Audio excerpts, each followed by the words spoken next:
of the Dream and Promise Act, my priority will always be making sure that dreamers get the pathway to citizenship that they deserve, and that they do it as quickly as possible. I'm heartened by the fact that the president has said that he wants to treat dreamers differently, and he hasn't said how. And that is the question of the day. We know how he's going to treat TPS. We know how he's going to treat people that were born in this country and are citizens. We know how he's going to treat people seeking amnesty, because probably about 6 of the over 50 executive orders that he's signed so far relate to some aspect of immigration, whether it's trade, whether it's vetting, whether it's birthright citizenship. A lot of focus. But we will put as much focus as that and more, because we know we're representing millions and millions of Americans, new Americans across this country. So again, we will not be deterred. And I wanted to just say something about birthright citizenship. I guess it's the old judge in me. You know, I think some people need to just sit down and read the damn Constitution. Because frankly, if you read it, there is just no question. The founders were crystal clear after debates about who can vote and who can be a citizen, who can actually, you know, it's this whole, I want to decide whether or not you're an American, whether or not you can vote, and what, you know, they wanted to get rid of all that. And they simply said, all persons, didn't even use a gender, born, that means you were born in the United States or naturalized in the United States, who are citizens of the United States. Any one of you have a question about that? Pretty simple, right? It's easier than any civics exam or government exam, or hell, it's probably easier than the citizenship exam that is administered to thousands of immigrants. So I don't know how this is even being questioned. The second thing I want to say is, remember, it's an executive order. It's a piece of paper signed by the president. But it doesn't beat the Constitution. The Constitution is the core principles. It is what all other laws emanate from. It doesn't start from his piece of paper and then goes to the Constitution. It's the opposite. The Constitution is there, and all law emanates from there. And this is one that really should be protected, that we will continue to make sure that it is challenged, and I suspect that in the end, it will be held unconstitutional. We need to make sure that we could keep an eye on this. There's so many other topics that we can talk about, and there'll probably be even more executive orders issued as the days go on. But rest assured that the Congressional Hispanic Caucus will keep the eyes on the ball and will always look to making sure that all immigrants are treated with dignity and respect, and that a process and due process is followed. Thank you, and I yield back. We will now hear from the Vice Chair of Diversity and Inclusion, Representative Joaquin Castro from Texas. Good afternoon, everyone. I'm Joaquin Castro, proud to represent my hometown of San Antonio, Texas, here in the House of Representatives. And I'd like to remind Donald Trump that the United States became the most powerful, most prosperous nation on earth, not in spite of immigrants, but because of them. The CHC stands united in working to protect dreamers, farm workers, and families, while Republicans tear down what makes us stronger. We're fighting for equity, opportunity, and an economy that works for everyone. Donald Trump and Republican politicians have embarked on a campaign to radically alter American society by stripping away constitutional, legal, and civil rights, ending birthright citizenship, and pushing people into the shadows. On the campaign trail and in his first days in office, President Trump claimed that his administration is launching mass deportation campaigns to get criminals off the street. The vast majority of undocumented immigrants are hardworking people who've paid taxes and contributed to American society, some for decades. President Trump doesn't care about keeping Americans safe from crime. We know this because if he did, he wouldn't have released nearly 1,600 violent criminals who were involved in the January 6th attacks. Vicious, dangerous, uncontrollable attacks, some of them, against police officers with flagpoles, some who smashed their way into the Capitol. President Trump says he's shutting down our border to stop the flow of fentanyl. But he just signed a full and unconditional pardon for a man who created the largest online drug marketplace in the world. We can't be distracted by what he says. Look at what he does. He says he's targeting criminals, but he just removed the restrictions that stopped ICE from conducting raids on schools, on hospitals, and in churches. I would ask you who he believes among those kids is a criminal sitting in a first-grade class. Who are the criminals that he's going after in the Catholic Church, in the Presbyterian Church, in the non-denominational churches?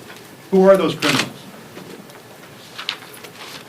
In the 20th century, mass immigration raids led to the deportation of more than 1 million U.S. citizens, people who got wrapped up in immigration enforcement because of the color of their skin, their last name, or the language that they primarily spoke. To be specific, during these 2 mass deportation campaigns, the kind that he wants to model his policy after, there were between 1 and 2 million Latinos who had every right to be in the United States of America who ended up in Mexico. That is what Donald Trump seeks to repeat. We are going to stand up for families in this country, no matter where they are, whether they're in San Antonio, they're in Florida, Nebraska, California, Chicago, wherever they are. Thank you. I yield back. Thank you. Again, we stand together. This is a caucus that has members of the Congressional Progressive Caucus, members that are part of the Congressional Black Caucus, KPAC, Blue Dogs, New Dems, Problem Solvers. We got everybody. This is a big tent caucus. But we stand together. And we're going to continue to stand together and take a stronger stand on this issue. With that, I give you the Vice Chair of Communications, Representative Norma Torres. Thank you, Chairman, and good morning, everyone, for being here. I stand here today not only as the representative of California's 35th District, but also as an advocate for an issue that defines our country, our values, and also shapes our future. I, too, am an immigrant from Guatemala. We are here to defend dreamers, farm workers, and families. And while Republicans undermine what strengthens us, we are fighting for fairness, opportunity, and an economy that works for everyone. The U.S. is one of the most prosperous nations in the world.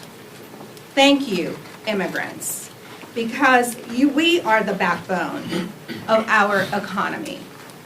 Working tirelessly, starting businesses, paying taxes, and strengthening communities across our country. Yet, recent executive orders calling for mass deportations are nothing more than a political ploy. These policies do nothing to advance our economic growth. They do nothing to strengthen our nation or uphold our American values. Instead, they risk tearing apart families, destabilizing our workforce, and undermining industries that are critical to our economy. Let's talk about the numbers. Immigrants make up 13.9% of the U.S. population. But their economic contributions are extraordinary. In 2019 alone, immigrants-led households paid over $492 billion in federal, state, and local taxes, and wielded a $1.3 trillion in spending power. That is a muscle that the American economy cannot afford to lose. These dollars, they support our schools, infrastructure, small businesses in every corner of our country. Mass deportations will devastate key industries. 73% of farm workers are foreign-born. Immigrants make up over 30% of the construction force. Policies like these will lead to labor shortages. They would cost our economy hundreds and billions of dollars in lost productivity over the next decade. Not just 4 years, decades. This is not the America we aspire to be. What we need is comprehensive immigration reform. Reform that creates a pathway to citizenship for undocumented immigrants so that they can fully contribute to our American dream. At the same time, we must prioritize investments in smart, effective border security measures to protect our nation and ensure our laws are respected. These are the priorities. They are not exclusive to anyone. These are essential for a balanced and forward-thinking immigration system. These goals are the foundation of a balanced, humane, and forward-looking immigration system. Immigrants are not just part of our past. They are the key to our economic stability.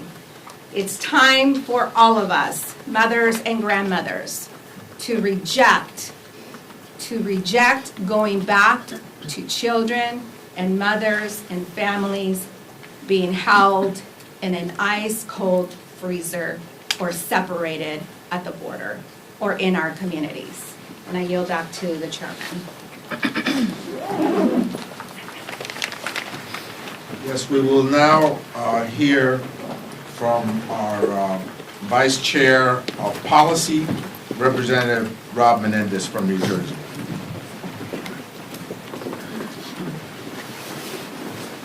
Thank you, Chairman. It's great to be with all my colleagues and appreciate everyone coming out.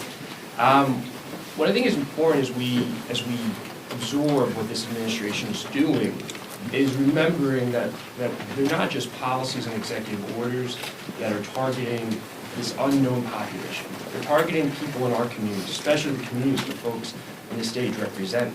These are parents, children, uncles, aunts, who are going to be targeted and impacted by what this administration chooses to do, and why it's so important that we stand together, unified, against these harmful policies. Further, when they're coming into our communities, for our neighbors, for our friends, for our family, they've said that no place is off limits. So think about that. In your church, in your parish, in your community health center, in your children's school, you could have an ICE raid. So it's not just this group of people that's faceless, that's nameless. These are people that we interact with every single day. And they're coming directly into our communities, into the places that are supposed to be sacred and safe for all of us. That's where they're coming. There is no end, there is no limit to their cruelty and to what they seek to do to us. When we think about these stories, we're talking about people who on average have been here for over 15 years. I represent a district where over 40% of people that live there were born outside the country. I've had interactions already, before Trump's first day in office, where a person who's been here most of his life, whose 2 adult children were born and raised here, and who are American citizens, won't leave his house without one of them. A person who's contributed so much to our communities won't leave his house without one of his children, because he's afraid of what could happen if he were to be approached, seized, held in detention by ICE and other federal authorities. So we have a lot of work to do. This group knows the threat that is at our doorstep, but we're not going to be silent. And we're going to fight for our communities. We're going to fight for the people who we call neighbors, and we're going to fight for a future for this country that is reflective of who we really are. When we stand alongside each other, when we believe in each other, because this country has always believed in us. So now it's time for us to pay it back, to pay it forward, to make sure that we move this country in the right direction. So look forward to all the work ahead. Thank you, Chairman.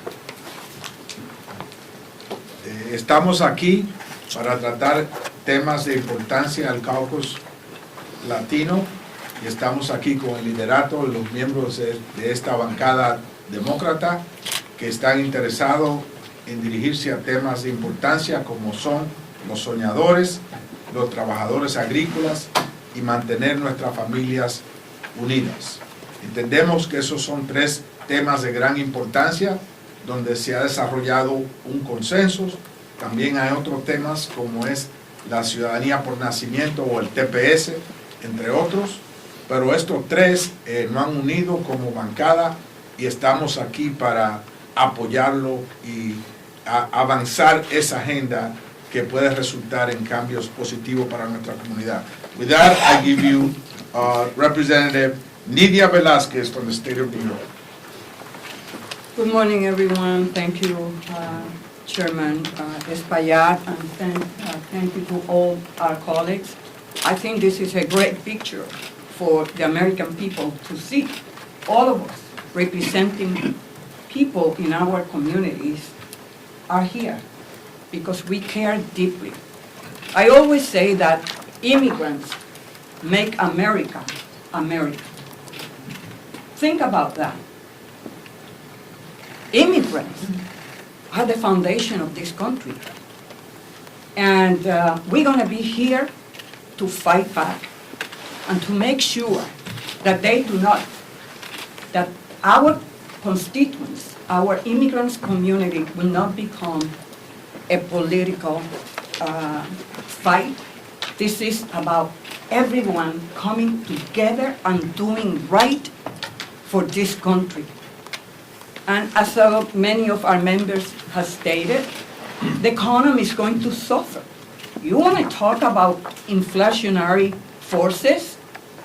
Go and look at farmers that are fighting to find workers, or the construction industry, or the retail industry. I'm the ranking member of the Small Business Committee. Farmers are already reaching out to us. The construction industry is already reaching out to us. And in our communities, our school system, the public school system, school superintendents telling us that absenteeism is on the rise. Think about that nothing is off limit, that rates could happen in our public schools. You know, that is the point. Cruelty. Cruelty. You gotta be heartless to say publicly that we're gonna send ICE to our school. Heartless. And then to say that crime is on the rise because of immigrants, that we want to make our community safer? Well, while Republicans claim that these destructive deportations are in the name of law and order, they also just released hundreds of violent criminals like Enrique Tario, Stuart Rhodes, and hundreds who were convicted of assaulting police officers on January 6th. Those people were criminally convicted, and Donald Trump didn't care a bit about safer communities when he released those who were convicted of beating the shit out of police officers. So don't come to us and talk about security and safer communities when you do that. Well, Mr. President, convicted felon released 1,600 people. Criminal. So, quiero decirle a la comunidad latina, miren este cuadro aquí. Estamos todos los miembros del Congreso para enviarle un mensaje claro al presidente, que estamos unidos y resueltos a exigir que nuestras comunidades se respeten y a entender que cuando están utilizando el argumento del alto crimen, los indocumentados tienen el índice de criminalidad más baja en comparación a otros segmentos de nuestras comunidades. Me da pena cuando muchos tomaron el Kool-Aid de Donald Trump y le creyeron de que simplemente iban detrás de los criminales. No, ellos van detrás de todos los inmigrantes en esta nación. Pero vamos a estar aquí y vamos a exigir de parte del liderato demócrata que nos juntemos colectivamente para luchar por una sociedad mucho más justa y porque se respeten los derechos de los inmigrantes. Como dije al principio, ¿qué sería de los Estados Unidos sin inmigración? Inmigrantes han hecho de este país lo que es. Y aquí estamos para defenderlos. Gracias. Gracias, Lidia. Again, I know that the narrative has been peddled that we fight amongst each other, we're divided. That is not the case. We have full discussions, democratic discussion internally, just like any other group. But we stand together. And with that, I give you Linda Sanchez, Representative Linda Sanchez from California. Thank you, Mr. Chairman, and to all my colleagues who are here to stand up for our constituents and for our communities and ultimately for our country. I'm Congresswoman Linda Sanchez from Southern California, and I am the daughter of immigrants, and I represent many working-class immigrant communities in Los Angeles County, people that are just like my family. Back home, we understand the value of immigrants and the contributions that they make to our society, particularly in the workforce and our economy. Something billionaires President Trump and Elon Musk seem to understand when they need immigrants to run their companies. And just as they rely on immigrant labor, so do average Americans, whether they know it or not, or whether they want to acknowledge it or not. Because we have a real acknowledgement problem in this country. From construction to agriculture to healthcare to hospitality, immigrants are the backbone of many industries that keep our economy humming. In fact, immigrants contribute more than $1.6 trillion to our economy, and they pay nearly $600 billion, that's billion with a B, in taxes, nearly 1 in every 6 tax dollars that is collected. Yet despite their contributions, our communities are under attack from President Trump because he sees them as an easy target. Instead of following through on his promise to lower costs for American families, he's reinstating incredibly unpopular policies like family separation, terminating birthright citizenship, and other extreme executive orders. By spouting hateful rhetoric, many immigrants are now living in fear regardless of their legal status. Dreamers are worried that they'll be deported from the only country that they've ever called home. Families are worried that they're going to be torn apart. Children who go to school are afraid that they may come home to an empty house. They are afraid to go to church or even to seek medically necessary care in hospitals where they could be detained and deported thanks to President Trump. And Nydia stated it correctly, it's out of pure malice and cruelty. Workers are afraid to show up to their jobs. And you know what? They're not showing up to the jobs are going to be a huge, huge anchor on our economy. Because again, whether we want to recognize it or not, we depend on their labor. From the farm workers who grow and harvest our crops, if they're not in the fields, what do we think that's going to do to the price of groceries in this country? President Trump ran on a promise that he was going to lower costs, and these policies that he is pursuing are actually going to make costs go up for the average American family. How does deporting hospital and nursing home workers reduce healthcare costs? There is a premier medical research facility that provides care in the LA region, and they depend on Dreamers. They have over 500 Dreamers that work in their facilities, whether they're radiologists, doctors, nurses, maintenance people, or even people who clean those hotel rooms, those hospital rooms. They told me that if those dreamers are deported, that entire health system will collapse. And who is going to pay the cost? Who's going to suffer? The people that they treat. This country, and particularly Los Angeles, was built by immigrants. And we've had no relief to show our community for more than 35 years. I've been in Congress for 23 years, and I've seen us throw money at enforcement. I've seen us increase all kinds of resources at the border, and we have seen zero relief for these immigrant communities. And we need these communities now more than ever. After the recent wildfires in Los Angeles, we're facing a daunting task of trying to rebuild what was leveled. Who's going to rebuild Los Angeles if we're deporting a huge pool of our workforce who are construction workers? What happens when they're deported? What do we think will happen to the cost of housing, which is already expensive enough? Without their skilled labor, the recovery will be much slower and more expensive and take much longer. In California, we value the contributions that immigrants make to our country. And it's time that President Trump and MAGA allies in Washington, D.C. realize that too. We have to acknowledge that immigrants work hard, pay taxes, and are members of our community, and they're absolutely critical for our economy. And with that, I'd like to welcome my fellow Californian, Congressman Juan Vargas, to the mic. Thank you. Thank you very much. My name is Juan Vargas. I represent San Diego, California. I represent the border. That's my district.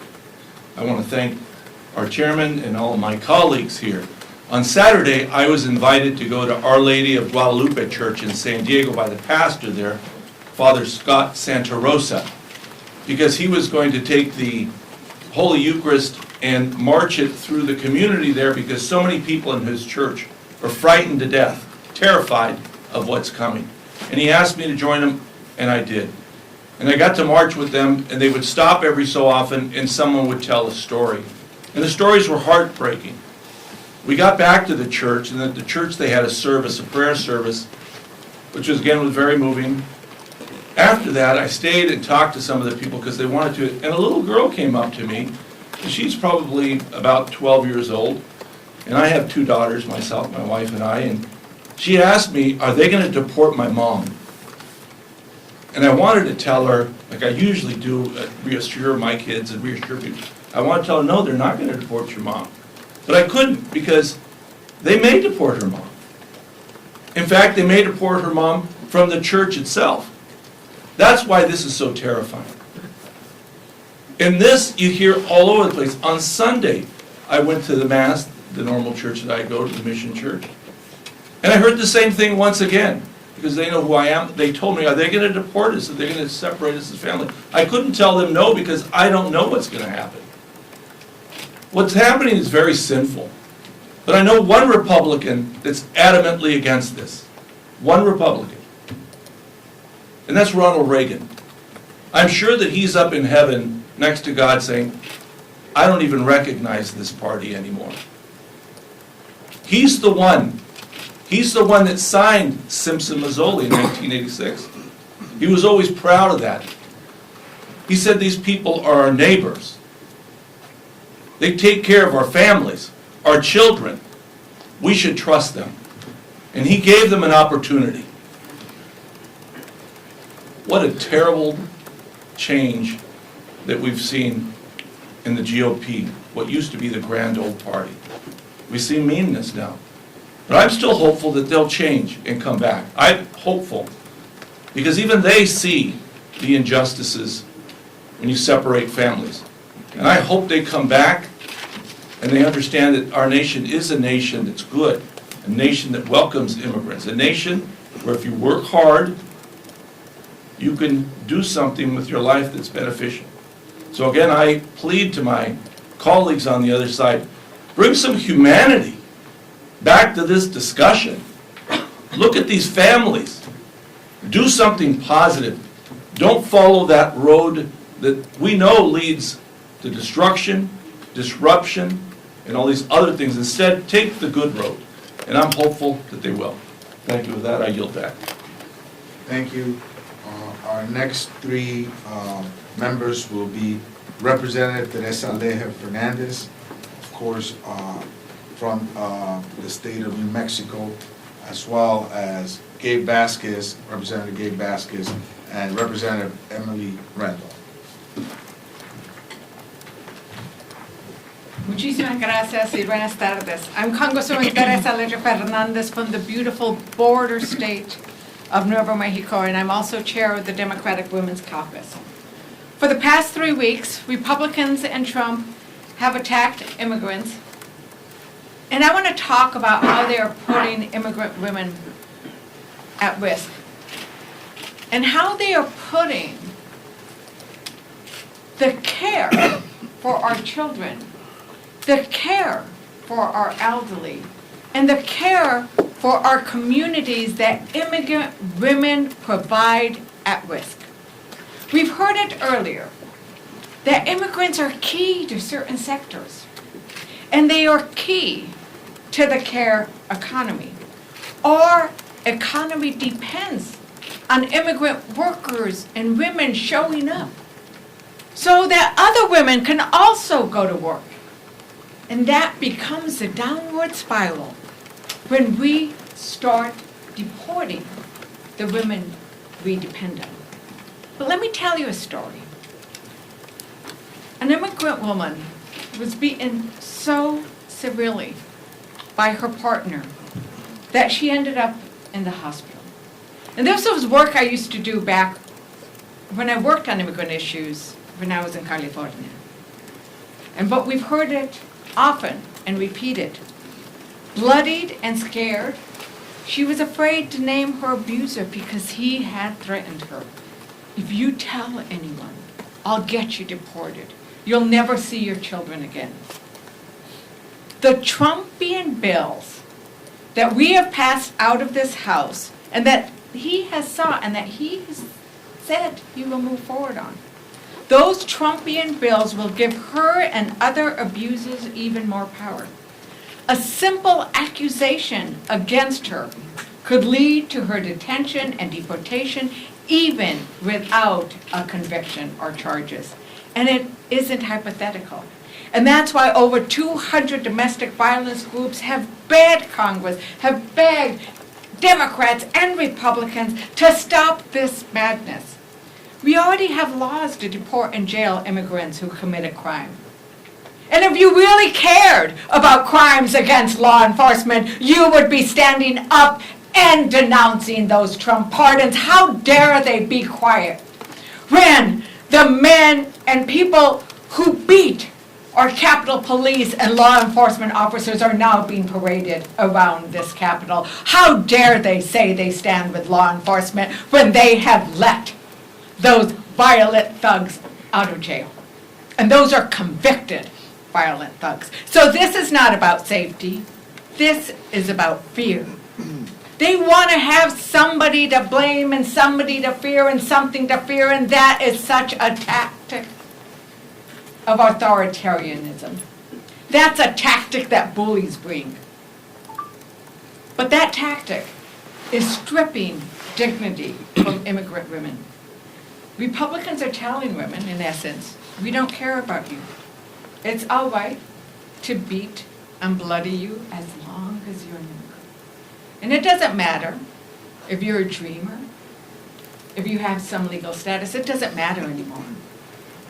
They can beat and bloody you, and if you dare fight back, we're going to deport you. Imagine the power they have now given to the police. To every immigrant woman and every survivor of abuse, the CHC is there. We see you, we hear you, we stand with you. Te vemos, te escuchamos. Estamos con ustedes. You deserve justice and safety and to live a life free of fear. The Congressional Hispanic Caucus is with you in that battle. Even when we can't reassure that small 12-year-old child that it'll be safe for now, but we ain't giving them. We're not. We stand united. Muchísimas gracias, Chairman. Again, dreamers, farm workers, construction workers, hospitality workers, hospital workers, and families. Representative Gabe Vasquez.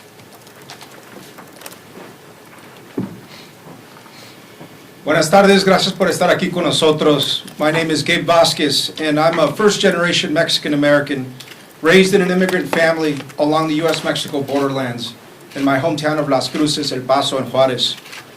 I've worked in almost every industry in our state, from working at the chili factory in Deming to construction sites, working retail, and paying my way through school. Like many of our families, I faced the challenges and struggles of home ownership, paying down medical debt, and so much more. In a district like mine, where poverty is high and opportunities are limited, people voted for a representative who understands their challenges and works to deliver real results. That's why, as a border Latino Democrat, I was able to win in the Trump district by listening to my constituents, treating every community with respect, and making it less about politics and more about what matters to them in their everyday lives. As a proud member of the Congressional Hispanic Caucus, I believe it's our collective responsibility to move past the divisive rhetoric and work with our colleagues to find the solutions that our Americans truly care about. Part of our responsibility is to lead the fight to fix our broken immigration system in a way that holds true to our American values, treats people humanely, strengthens our economy, and keeps our border safe and secure. That's why, like my colleagues, I am deeply concerned about President Trump's executive orders, especially his attack on the 14th Amendment. Doing away with our constitutional rights doesn't just impact immigrants, it impacts all Americans. So sorry, Mr. President, but you can't rewrite the Constitution with the stroke of a pen. Now, back in my district, I've done the work of meeting with immigrant families, ranchers, farm workers, small business owners, faith leaders, and law enforcement agencies. And all they want is the same thing: less posturing and more solutions that deliver for the American people. Tenemos la oportunidad de trabajar con republicanos. Por ejemplo, en la lucha contra los carteles y los coyotes que trafican mujeres y niños, importan drogas y lastiman nuestras comunidades fronterizas. There are opportunities for us to work with Republicans, such as fighting the cartels and coyotes who traffic women and children, provide an endless supply of drugs, and hurt our border communities. That's why I introduced bipartisan bills like the Stop Fentanyl at the Border Act, to provide resources for customs and border protection, to make sure that we can crack down on the cartels that are bringing fentanyl into every community in the United States, and the Humane Accountability Act, which ensures that migrant families and their children are kept together and treated with dignity while in custody. But we can't talk about immigration without talking about the economy. Mass deportations will hurt every aspect of our economy and our society. Hardworking immigrants who contribute billions to our economy, to our family farms, to our rural small businesses, and our nation's emerging industries deserve a fair shot at residency and citizenship. Fixing our immigration system is a matter of national food security, shoring up our healthcare system, recruiting our next generation of military service members who will protect our country and have already done so, and so much more. Hispanic families in my district work hard, yet still struggle to afford food, prescription medicine, car insurance, or buy a home. We have to ensure that the labor that they put into our economy allows them to raise healthy families and thrive with legal status. Nuestras comunidades merecen líderes que se enfocan en lograr resultados, no en la política que nos divide. Juntos podemos proteger nuestra frontera, crecer nuestra economía y construir un sistema de inmigración que refleja lo mejor de quienes somos como americanos. Our communities deserve leaders who focus on results, not more ways to divide us. Together, we can secure our border, grow our economy, and build an immigration system that reflects the best of who we are as Americans. Thank you, Mr. Chair. I yield back. Finally, one of our wonderful new members of the CHC, Representative Emily Randolph. Thank you, Mr. Chair. I'm Emily Randall from Washington State, and I am proud to stand united with my colleagues in the Congressional Hispanic Caucus in support of Dreamers, in support of farm workers, in support of families. And I'm proud to stand in support of our communities with the people of Washington. In Washington State, where I was a legislator for the last 6 years, we know that immigrants make our communities stronger. That's why we've expanded our state financial aid programs to Dreamers and immigrants, because we know we cannot reach our workforce goals, our education goals, our economic goals without ensuring that everyone has access to education and opportunity.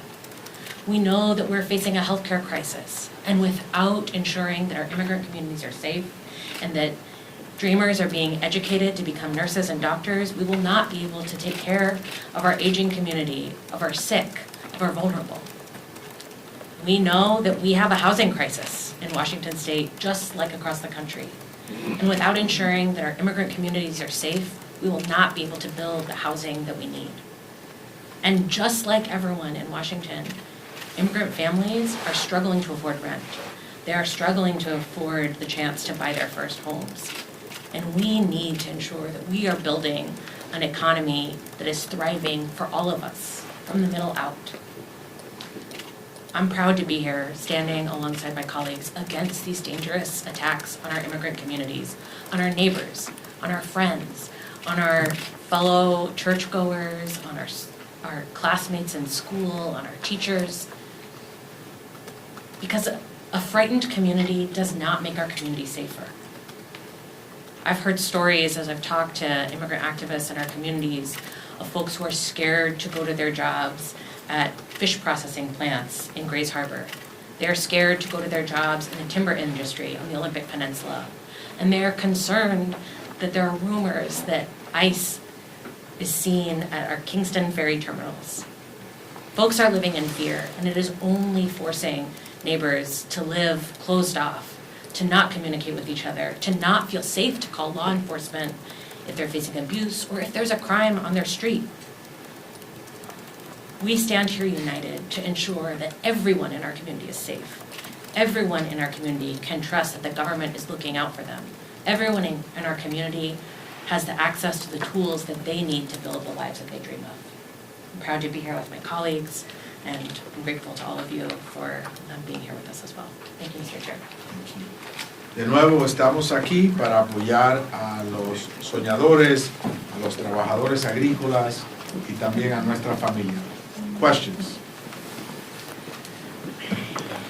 If I can ask a very specific question to New York, I mean, do you find that Mayor Eric Adams, in response to threats at schools, in response to Trump's birthright citizenship action, I mean, is he taking a hard enough stand in pushing back on this, as you all seem to think that you as Latinos and Democrats should be?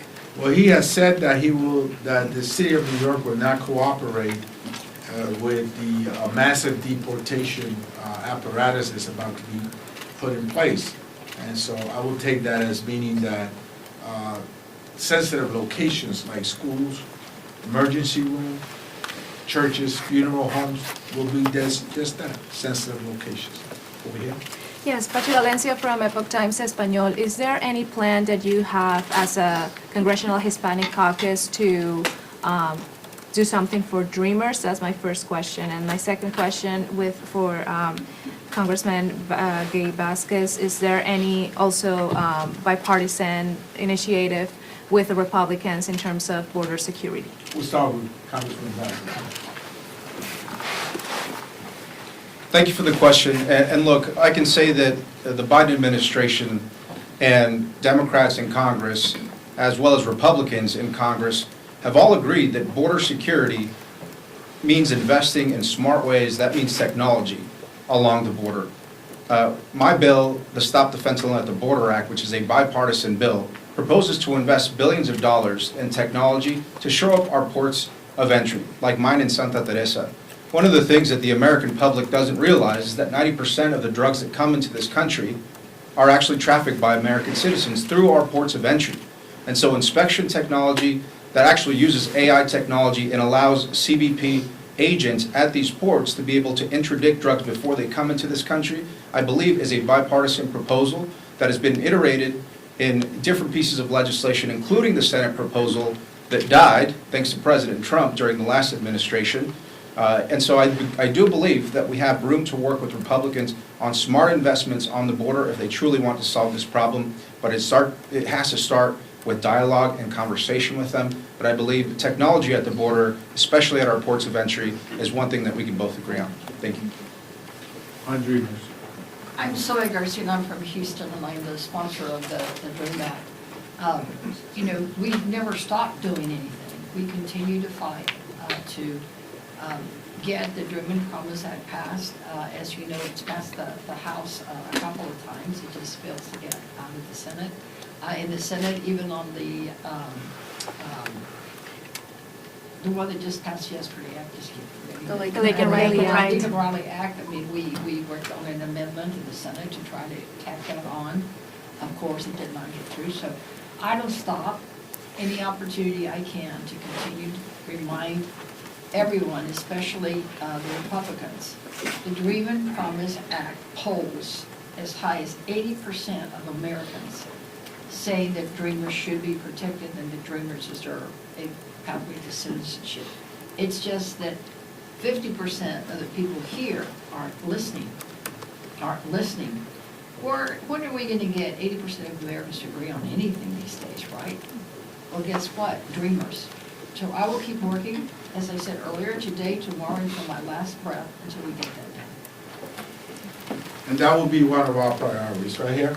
And then I have a question for Mr. Espaillat. As an appropriator, Republicans are talking about putting a government funding package together that includes wildfire, government funding, debt limit, and border provisions. Are the border provisions a red line for the Hispanic Caucus? Well, first of all, the other side of the aisle is looking to do a lot of dastardly things at the appropriations table, including RAID and Medicaid funding, so they could provide a massive tax cut to the very rich, and they can fund their deportation apparatus.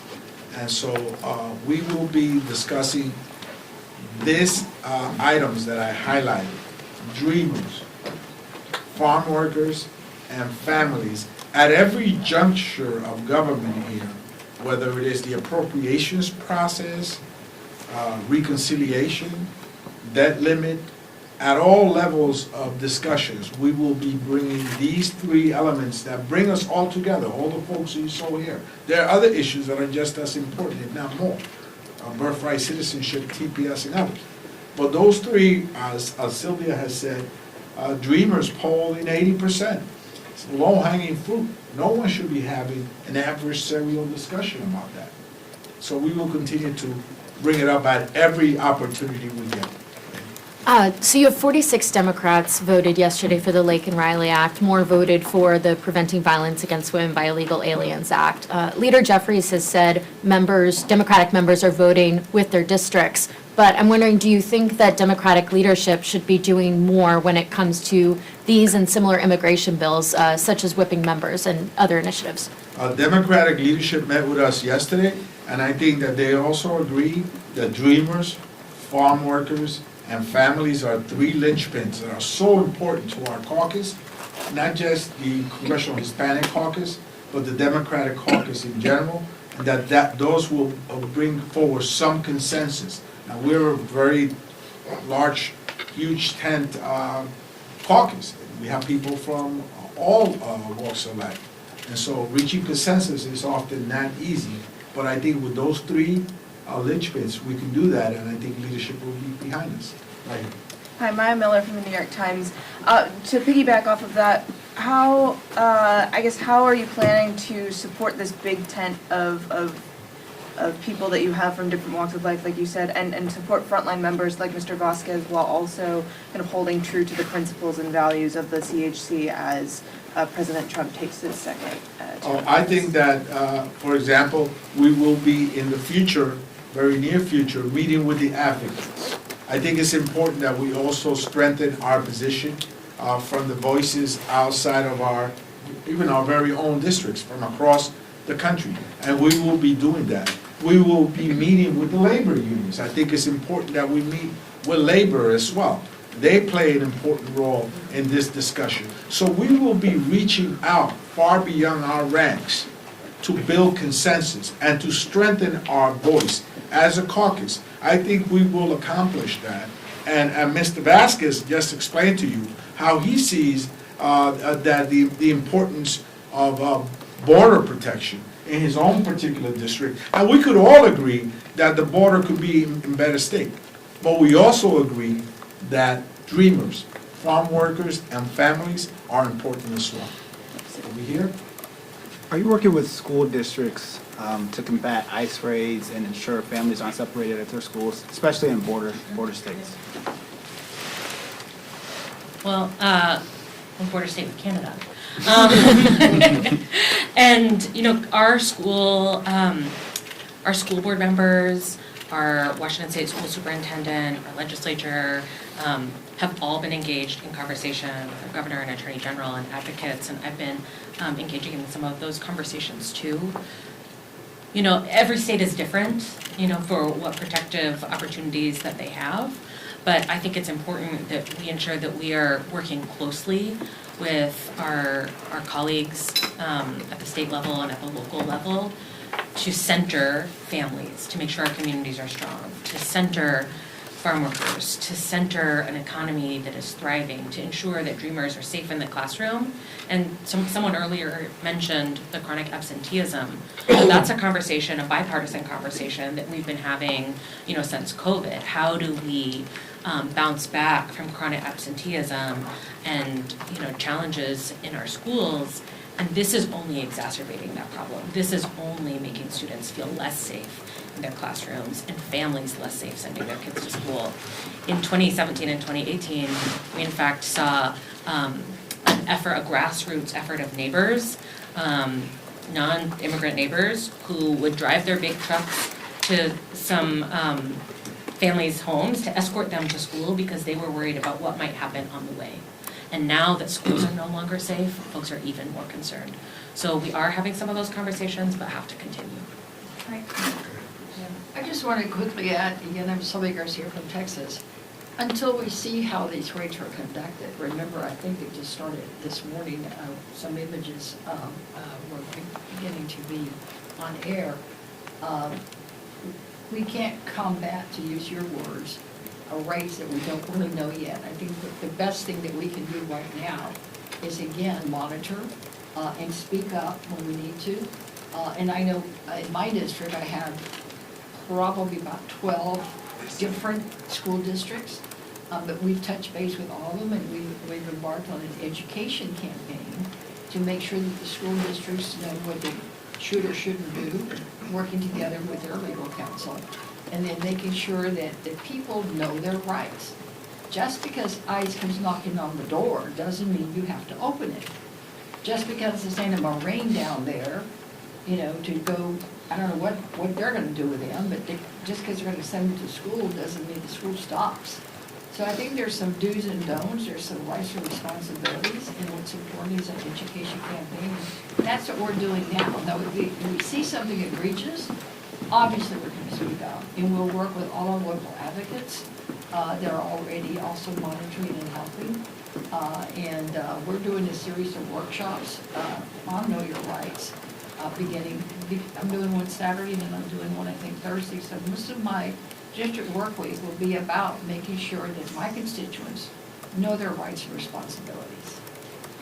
Thank you. Thank you. And the CHC has put together a Know Your Rights pocket card in different languages, and it's a toolkit that we will be disseminating across the districts.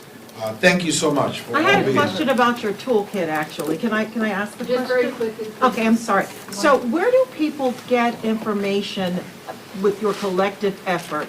Where do they know to go online to get help? Well, for us, the Congressional Hispanic Caucus, it's our webpage.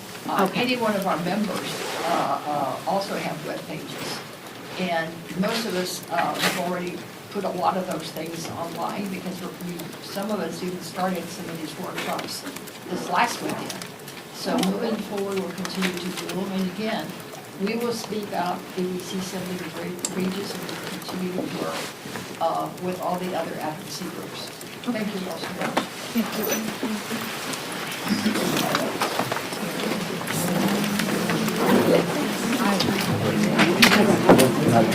much.